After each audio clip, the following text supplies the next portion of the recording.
নমস্কার বন্ধুরা, হাতে যদি কম সময় থাকে তাহলে বেগুনের এই রেসিপিটি বানিয়ে নিতে পারেন।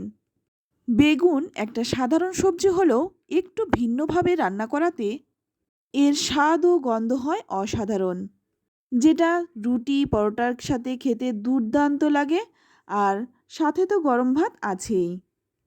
রান্নাটা যেমন চটজলদি হয়ে যায় তেমনি সুস্বাদু হয়। আমি গ্যারান্টি দিয়ে বলতে পারি, দেখা মাত্রই ঘরে বেগুন থাকলে দৌড়ে যাবেন বানাতে। চলুন তাহলে দেখে নেওয়া যাক।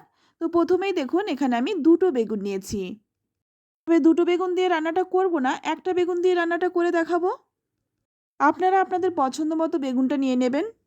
তো বেগুনটা আমি একটু মোটা করে গোল গোল করে কেটে নিয়েছি। কেটে নেওয়ার পর ভালো করে বেগুনটাকে ধুয়ে নেব। তো দেখুন, বেগুনটাকে খুব ভালোভাবে ধুয়ে পরিষ্কার করে নিয়েছি। এবার এর মধ্যে দিয়ে দিচ্ছি স্বাদ মতো লবণ, দিয়ে দিচ্ছি সামান্য একটু হলুদ গুঁড়ো, যাতে প্রত্যেকটা বেগুনের গায়ে ভালোভাবে হলুদটা মাখানো যায় সেইভাবে আমি হলুদটা দিয়ে দিলাম। এবার দিয়ে দিচ্ছি খুব সামান্য একটু লঙ্কার গুঁড়ো, এটা কিন্তু ঝাল লঙ্কার গুঁড়ো। তারপর ভালো করে বেগুনের গায়ে মেখে নেব। খুব ভালো করে মেখে নেব যাতে বেগুনের মধ্যে নুন হলুদটা খুব ভালোভাবে ঢুকে যেতে পারে। তো ভালোভাবে নুন হলুদটা মেখে পাশে রেখে দিচ্ছি। এবার অপর দিকে কড়াই গরম করে নিয়ে এর মধ্যে দিয়ে দেব 2 চামচ সর্ষের তেল। আজকে রান্নাটা আমি সর্ষের তেল দিয়েই করছি।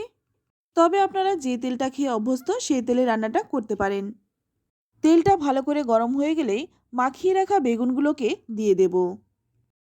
আমি বেগুনগুলোকে গোল গোল করে কেটেছি, তবে আপনারা কিন্তু আপনাদের পছন্দ মতো বেগুনটা কেটে নেবেন। তো বেগুনের একদিক ভাজা হয়ে গেলে উল্টে দেব। উল্টে পাল্টে বেগুনগুলোকে খুব ভালো করে ভেজে নিতে হবে। তো খুব ভালোভাবে বেগুনটাকে ভেজে নিলাম। ভেজে এবার তুলে নিচ্ছি। তো সবগুলো বেগুনই ভেজে তুলে নিলাম। এবার একটা মশলা বানিয়ে নেব। এর জন্য শিল পাটার মধ্যে নিয়ে নিলাম 1 চামচ কালো সর্ষে, নিয়ে নিলাম 1 চামচ হলুদ সর্ষে।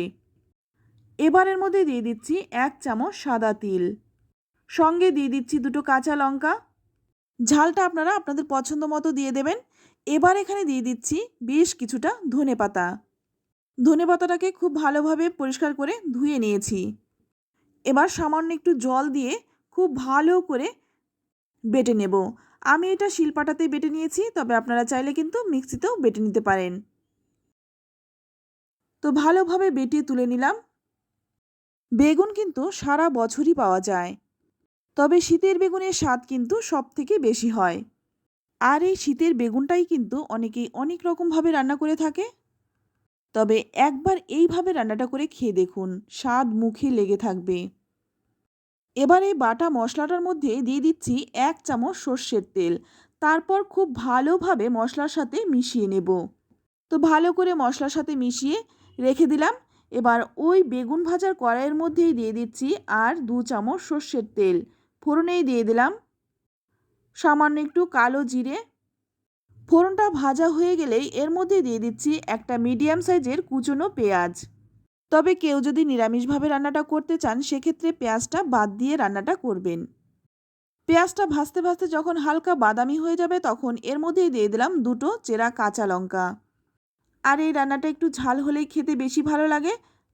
তবে ঝালটা কিন্তু আপনারা আপনাদের নিজেদের পছন্দ মতো দিয়ে দেবেন। তো পেঁয়াজ আর লঙ্কাটা কিন্তু খুব ভালোভাবে ভাজা হয়ে গেছে। এবার এই যেই মশলাটা আমি বেটে রেখেছিলাম সেই মশলাটা দিয়ে দিলাম।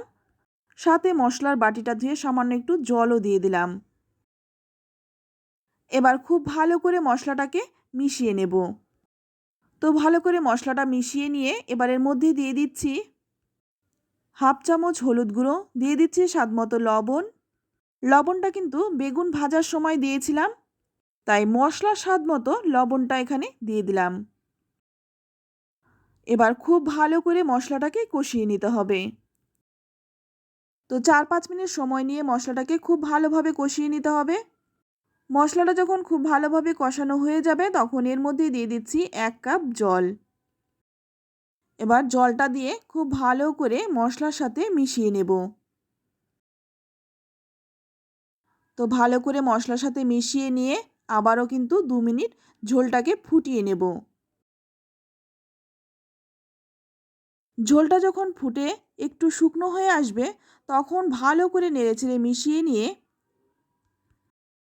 এর মধ্যে দিয়ে দেব ভেজে রাখা বেগুনগুলো। তো সবগুলো ভাজা বেগুনই এর মধ্যে দিয়ে দিলাম। একদম ইউনিক পদ্ধতিতে দারুণ টেস্টি মুখরোচক একটি রেসিপি। একবার বানালে কিন্তু বারবার এভাবেই বানাবেন, আর এটা যাকেই বানিয়ে খাওয়াবেন সেই আপনার কাছে জানতে চাইবে এটা কিভাবে বানিয়েছেন। তো বেগুনগুলো ভালো করে নেড়েচেড়ে মিশিয়ে নিয়ে তারপর গ্যাসের আঁচটা লো টু মিডিয়ামে রেখে 10 মিনিট ঢেকে রাখবো। 10 মিনিট পর ঢাকনাটা খুলে নিলাম, আর এখন দেখুন জলটা শুকিয়ে একদম গামাখা হয়ে গেছে। এবার কিন্তু এটা হালকা হাতে একটু নেড়েচেড়ে মিশাতে হবে, আর এটা কিন্তু একটু শুকনো শুকনোই হয়, খেতে ভীষণ ভালো লাগে।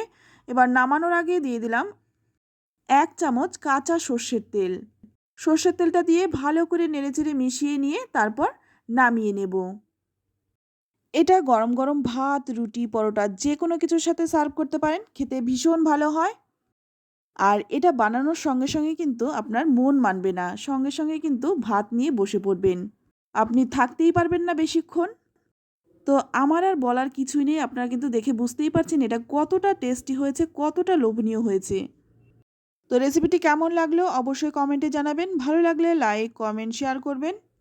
আর আমার চ্যানেলে নতুন হয়ে থাকলে চ্যানেলটা সাবস্ক্রাইব করে নেওয়ার অনুরোধ রইল। আজ এই পর্যন্তই। সকলেই ভালো থাকবেন, সুস্থ থাকবেন। ধন্যবাদ।